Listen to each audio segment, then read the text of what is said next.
বিরোধী দলনেতা শুভেন্দু অধিকারী বললেন, রাজ্যবাসী চায় এমন একটি সরকার যারা আইনের শাসন প্রতিষ্ঠা করতে পারবে।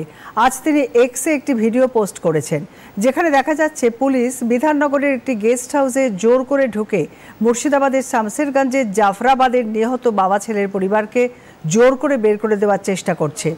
এর বিরুদ্ধে সোচ্চার হয়ে শুভেন্দু অধিকারী বলেছেন, যেখানে শোকগ্রস্ত পরিবার কলকাতা হাইকোর্টের মাধ্যমে সিবিআই তদন্তের জন্য চেষ্টা করছেন, সেখানে এই ধরনের ঘটনা অত্যন্ত নিন্দাজনক। ওই পরিবারের আস্থা জোর করে বা চাপ দিয়ে পাওয়া যাবে না, দেখাতে হবে সহমর্মিতা।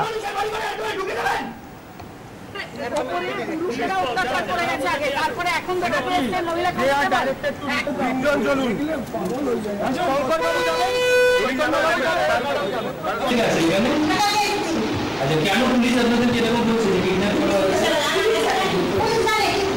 আচ্ছা পুলিশের তরফে বলা হলো আপনাদের